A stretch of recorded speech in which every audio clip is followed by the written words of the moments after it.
Qui est-ce qui voudrait faire un portable? Une pochette?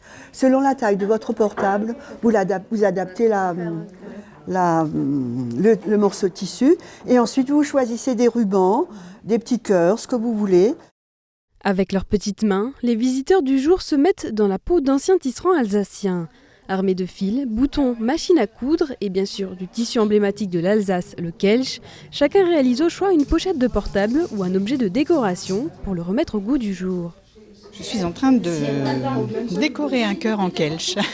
Ce que j'aime, c'est tout ce tissu qui est porteur de tas de souvenirs, parce que ça a toujours existé dans la famille d'avoir du Kelch. Ben voilà comment je peux me l'approprier aujourd'hui. C'est bien le Kelch, parce que moi, actuellement, je fais aussi des trucs en Kelch à la maison, parce que j'ai des vieux Kelch de famille que j'y tiens un petit peu, et puis je vais les valoriser.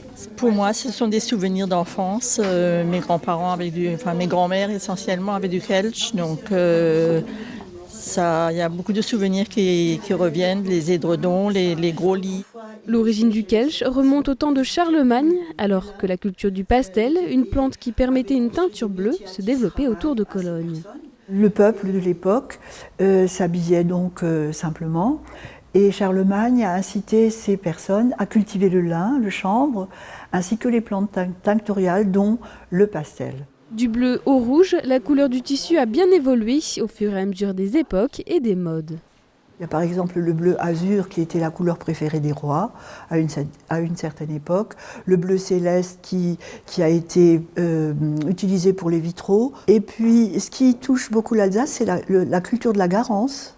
Et c'est une famille de Haguenau, le baron Hofmann, qui a donc inventé des machines pour traiter cette garance, qui était aussi vendue à l'État français pour faire les pantalons des militaires. D'abord confectionné dans les couvents, le Kelch a séduit les paysans qui s'en sont emparés pour leur linge de lit essentiellement, avant de s'étendre aux serviettes, torchons, nappes. Jusqu'au jour où il disparut, après la Seconde Guerre mondiale, remplacé par un tissu plus pratique, le coton. Lorsqu'on n'en a plus voulu, lorsqu'il y a eu d'autres tissus plus pratiques et plus confortables, ces tissus restaient au fond des armoires et un beau jour, on s'est dit tiens, on pourrait en faire une nappe. Alors on les a rebrodés, on a fait des napperons de corbeille, différentes choses. Et c'est comme ça que ce Kelch a été détourné pour d'autres usages, puisqu'au départ, il était uniquement prévu pour la literie et les rideaux d'alcôve. Aujourd'hui, les décorateurs d'intérieur et brodeuses raffolent de ce tissu. Ainsi, le Kelch ne disparaîtra pas de l'Alsace de sitôt.